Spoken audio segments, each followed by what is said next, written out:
It changed everything in my life. It made my interviews and interrogations in my sex crimes job that much better. I started getting more confessions. I started having better interactions with victims and getting more information out of them without traumatizing them. And I wish that I had had these skills from hostage negotiations while I was doing that. My name is Sandy Hine, and I am currently working for a company called the Black Swan Group. We are a group of former hostage negotiators who now teach our stuff in the business world. How did I get into hostage negotiation? I went to college, thought I wanted to be a lawyer, and then realized I'm going to be inside all day, like stuck at a desk or stuck in a courtroom. That just didn't do anything for me. So I switched to criminal justice and started taking all kinds of classes in criminal justice and really felt like I found my place. I was basically what they call a career detective. So I stayed a detective until I retired. I worked in youth sex and abuse cases for about 5 years. I ended up going into the violent crimes unit, and my primary responsibility was adult sex crimes. So that's where I spent the rest of my career, the next 10 to 12 years or so. When I worked in the youth sex and abuse cases, it was more emotional. It really shocks you how resilient these kids are. They're just so matter of fact about everything. It's just their way of dealing with the trauma. And so it's really difficult to talk to them and interview them and try to do it in a way that allows them to share but doesn't re-traumatize them. So it was very tricky. And I wish that I had had these skills from hostage negotiations while I was doing that. I think it would have been easier for me to communicate had I had these extra skills. Now, when I first went to sex crimes, I had not yet gotten on the team. I think I was in adult sex crimes for about 6 months or so before I became part of the team. The guy who I worked with at first, my first partner in sex crimes, he was like a big teddy bear. And he was amazing, probably one of the best partners I could have asked for to start out with, because he talked me through everything, walked me through everything, taught me how to really treat the victims with respect and, how to handle things and how to work into the interview instead of just coming out and saying, so what'd the guy do to you? Because that's not the way to do it. He moved on and I had a different partner, and I got on the hostage negotiations team, went through that training, realized some of the things that really changed the way I did everything. And being a part of that and then working a few of the cases and seeing the difference in the responses that I got from the victims and the responses that I got from the suspects, because this stuff was amazing with getting suspects to actually confess. It's all in the way you do it, I guess. You listen more than you talk, and you just give them the floor and let them talk, and you use what we call labels to gather information to keep them talking in the way that you want them to go. Chris likes to say, you're letting them have your way. That's exactly what I was doing. I was letting them talk, and I was getting everything that I wanted. Never ask them a question, because people don't like to be asked questions. It can come across as an interrogation. So if you do things without actually asking questions and you use what we call labels or asking labels instead, you get a lot of great information, but they don't feel interrogated and they don't put up walls.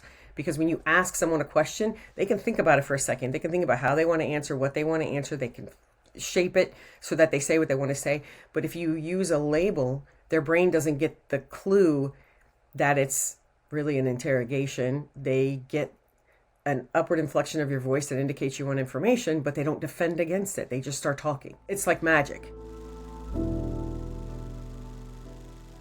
I was working evenings one night, and we got a call to the Woodrow Wilson Bridge, which is a big bridge between Maryland and Virginia.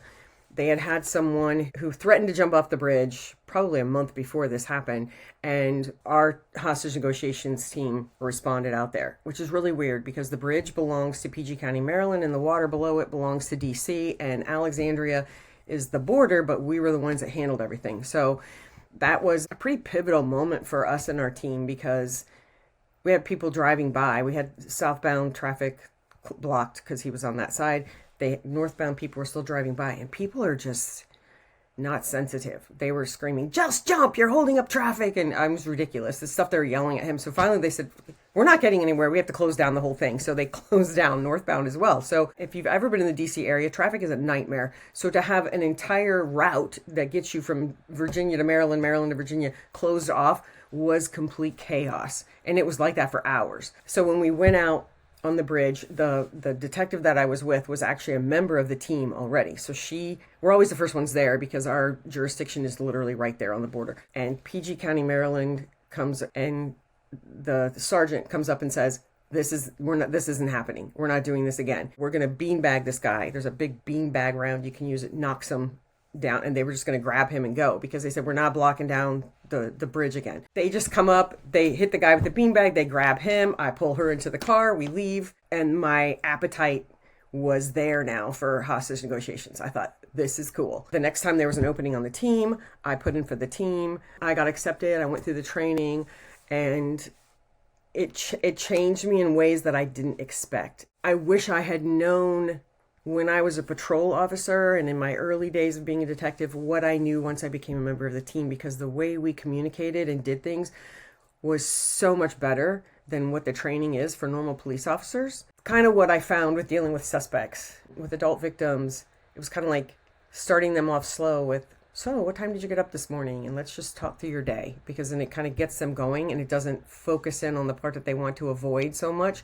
And it just gets them talking, it gets them open, it gets them relaxed, and then they can tell you the whole story. And it's better for chronology, because when people are traumatized, you shouldn't interview them right away, just so you know, because when you're traumatized by anything, your brain scrambles. And when your brain is scrambled, you can't give good, coherent information, and definitely not in chronological order. So when you interview someone too soon after a trauma, they can give you a bunch of details, but they're not in order and they're chaotic. And when it comes time to go to court, it makes them look like they're not telling the truth because the details are all over the place. So you give them 24 hours for their brain chemistry to come back to normal.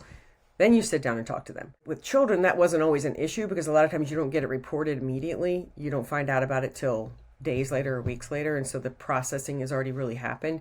But with these adults, you have to let them process first. And then you start them at the beginning of their day and you talk them through and you kind of get their mind working in chronological order, and it works better for them giving you the details of the story. That was a hard thing for me to learn. The first few months I wasn't doing very well at it. And then once I did some studying about trauma and the brain response to trauma and started with these skills, it made my life easier with interviewing everybody. It was exciting to me to learn this new way to communicate. It changed everything in my life. It made my interviews and interrogations in my sex crimes job that much better. I started getting more confessions. I started having better interactions with victims and getting more information out of them without traumatizing them, which is a major goal when you're dealing with someone who is a victim of a sex crime. So, not even a good story. I injured myself and I ended up having to retire on a medical disability because I jacked my knee up beyond recognition. And so I had to leave, which was devastating to me because I had done so much work in the arena of sexual violence and my name was out there and I was training. I did train still a little bit after that for a few years. And then it just kind of, I'm not in the field anymore, so I wasn't relevant, I guess. So I just kind of became this lost person. But I realized the thing I missed the most about the police department was being on my negotiations team. I missed the people that I worked with. I missed the call outs. I missed the mental gymnastics of negotiating. I really missed it. It devastated me when I had to leave the police department because I was at the height of my career. I was doing so good and I had so many things going for me and I had so many things that I was involved in, and it just abruptly came to a stop. And so it was really hard. My husband called me and said, they're looking for a criminal justice teacher for the high school. And I said, have you lost your mind? That is not, no, that is no. He goes, no, you'd be really good. So I went in there, interviewed, they hired me right then. And I went on to teach high school for 6 years, and it was monumental. I did not expect to get out of it what I got out of it. I found that I was teaching those kids in high school tactical empathy, and it was changing their lives. And it did make them go on to be much better developed human beings, and it opened up doors for them. And I have a lot of my former students that are now either law enforcement officers or they're dispatchers for our local departments. We were called H&T, hostage negotiation teams. That was years ago, and we just never changed. A lot of people now call themselves crisis negotiation teams, CNT. We dealt with hostage situations when hostage situations arose. The hostage situation is like a person goes into a bank, they're robbing the bank, they get trapped inside. Now they have 6, 8 people in there with them. Now we're in the middle of a hostage situation. One of our first goals is to get the hostages released. More of what we dealt with was either domestic situations where we go to a house and there would be an individual in there who now has his family held hostage. That's actually not a hostage situation because there's relationship and connectivity really between the person and who he's holding. So yes, they're hostages, but for our acumen, it wasn't really considered a hostage situation because there's emotional ties between them. So you can't look at it as let the hostages out because they're emotional ties. When they're emotional ties, that's leverage for them. So depending on the level of violence you have in either one of those situations, the domestic situation where it's not really considered hostages because they're family members is more volatile than someone you don't know. Because of the emotional connection there, if it's already started out in a violent way, the likelihood that violence will continue is higher. So that was always scarier than dealing with a guy that took hostages in the bank. A lot of what we dealt with, though, was singular barricades, like somebody who barricades themselves in and won't come out. And we have to try and talk them out. And a lot of times at that point, you're dealing with suicidal behavior and suicidal ideation. And so you're going from trying to get someone to come out to now dealing with life-saving measures of, we don't want you to kill yourself. So it can pivot very quickly from one thing to another. In Alexander, we didn't have a full-time team, so it was an ancillary duty. So I could be working a sex crime 1 minute and then, the alert tone would go off, and next thing you know, I'd be driving away from that to go handle a hostage situation. You were only called for a hostage situation or a barricade situation when it happened. So it could be 3:00 in the morning. It could be, 3:00 in the afternoon. You could be in the middle of something. There were a couple of times when we would get called out and I would be a hostage negotiation team member during that incident. And as soon as the incident was over, I took off that hat, put on my detective hat, you're part of the homicide team hat, and then I go and work it from the other angle. So it was more about juggling, really, in that respect. People are very trusting and very naive, and especially nowadays, scammers are everywhere. And I think one of the biggest threats is people who you think you should be able to trust, and then you can't. And that's sad to say, but I had cases involving taxi cab drivers. I will never take a cab now, because the last 2 years I was there, I had several cases that involved taxi cabs. You don't think of, when you call a taxi, that you're going to have problems with the taxi cab driver. You don't think that when you go to a doctor's office, you're going to have problems with the doctor, but I had cases involving medical professionals too. So you just have to trust your intuition. And when something doesn't feel right to you, don't ignore it. And it's one of the things that, I raised my daughter saying, if something doesn't feel right, you trust that and you go the other way. You do the other thing, you back out of whatever that is, and you go to trust your gut. Your intuition will never lead you wrong if you pay attention to it. And I think some people don't do that. They want whatever's happening to be true and good, so they want to trust that, and then they end up getting hurt in the process. So things that are probably the worst for people are things that they don't see coming because it's someone that they should be able to trust. I mean, I can give you an example from sex crimes. The stranger cases that I work, the cases where it's like the boogeyman on the street that you don't know, are few and far between. The sex crimes cases that I work are the ones where you know the person, you just never see them as a threat until it's too late. And so you get comfortable. You get comfortable and you stop trusting your intuition because this should be somebody that you can trust. And it's not just in that sex crimes way, but somebody that you feel like you should be able to trust that all of a sudden rips you off or steals your money or scams you out of money or sets you up to be scammed by someone else. People get robbed, people get shot, all these things happen to people on the street.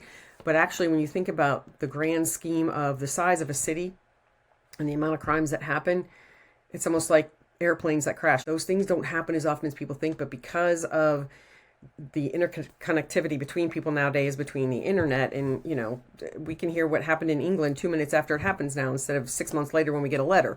So everything comes to the forefront, and people like to hear negative things. Unfortunately, people like to hear negative things. So all of that stuff gets broadcast out there, makes people feel unsafe, and it actually causes more problems than if we didn't know about everything all the time right up front. One of the things that we're working on, I'm working now with my local law enforcement agency with their hostage negotiations team and trying to come up with some kind of mechanism to start teaching patrol officers on the street how to use this empathy to their advantage. Everything I've learned about human nature and behavior contradicts what police officers are trained in the academy. We're trained when you see someone, you scream at them, you yell at them until they comply. Well, when you yell at someone, you trigger their amygdala. When you trigger their amygdala, this prefrontal cortex goes offline, meaning they can't hear anything you're saying and they can't respond in a logical manner. So they're going to be scatterbrained. They're not going to do what you want. That's what leads to things going wrong.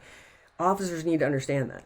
This is our fight that we're taking on now. It's important for people to understand that there are certain ways you're trained in the police academy, and it's all about going home at the end of the night. That's the goal. The goal is going home at the end of the night. And if someone chooses to get into something with you and they don't go home, you're going home. You know, we have families we want to go home to.